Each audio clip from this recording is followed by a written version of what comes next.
For the first time, the Pac-12's revenues topped $500 million. But the $30.9 million payouts to its schools still lag far behind other Power 5 conferences.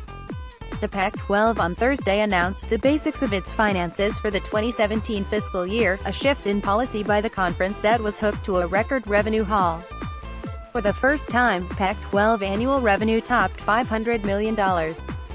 Also for the first time, and not coincidentally, I'm sure, the conference announced the revenue figure in a news release that included a comment from the chair of its CEO group, USC President Max Nikias. In the past, Pac-12 revenue figures have been made public only through the mid-May release of its federal tax documents, which include line-item breakdowns of certain revenues and expenses, employee salaries, Pac-12 networks income, etc.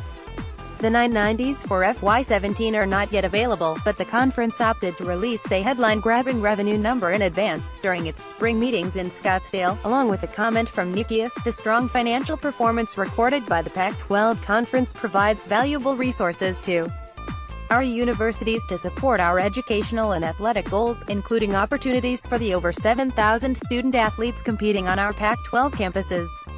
The revenue figure, $509 million, which includes Pac-12 Network's revenue, represents a 4% increase over FY16, according to the conference. The news release also provided a detailed account of the increase in revenue over the course of the current Tier 1 deals with ESPN and Fox. Here's the second paragraph, in full, for the 4-year period since 2012-2013 when the Pac-12 began its media rights agreements with ESPN. The compounded annual growth rate for member distributions and total revenues over the 4-year period was 13% and 11%, respectively. The ESPN and Fox deals signed in 2012 resulted in more than 4 times the annual revenue of the prior Pac-12 media deals.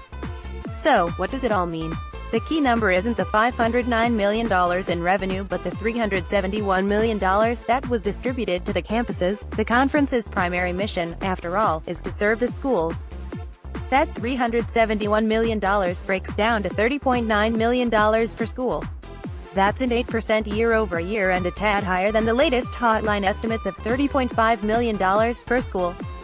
How does that compare to other Power 5 conferences? Not all that well. 2 conferences have already reported their FY17 numbers. The SEC distributed $41 million per school, while the Big 12 sent $34.3 million to its campuses. The Big 10 and ACC have yet to report, but count on the former being far closer to the SEC than the Pac-12. There are 3 additional pieces of context to consider. 1. The Big 12's per school payout $34.3 million does not include the Tier 3, i.e., local, media rights. While the conference's average annual Tier 3 revenue is skewed because of the Longhorn Network, the majority of campuses are believed to generate at least $1 million net from local media deals. Add to the revenue figure, and Big 12 schools are over $35 million for FY17. The Pac-12 uses a different structure, because the conference owns the Tier 3 rights. That income is included in the reported distribution figure. The Pac-12's average payout is typically a gross number, in that it does not include the costs associated with buying the Tier 3 rights from previous stakeholders, IMG, Learfield, etc. While the conference handles the transactions, the schools are on the hook for the buyback costs. That amount, withheld from the paychecks sent to the campuses, is not included in the distribution figure the conference reports in its 990s. For example, an Arizona official told the hotline last spring that the Wildcats have $1.5 million withheld annually from the buyback of their Tier 3 rights. Factoring that figure into the FY17 numbers just released, Arizona's net from the conference would be closer to $29 million than $31 million. That situation doesn't apply to all schools, however, because the local media contracts were different in amount and duration when the conference pooled its rights. 3. If we subtract the amount sent to the Pac-12 campuses from the revenue figure, we're left with $138 million in expenses. That's a whopper of a total compared to other Power 5s, but includes the enormous costs of operating the Pac-12 networks, which show 850 live events annually across 7 feeds.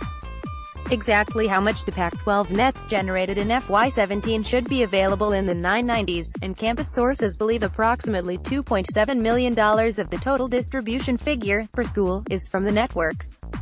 Pac-12 nets expenses, long a source of curiosity on the campuses, have never been disclosed. Note, the Pac-12 is expected to release its tax filings in the coming weeks. The hotline will report the relevant figures. Get Pac-12 conference news in your inbox with the Pac-12 Hotline newsletter. Sign up.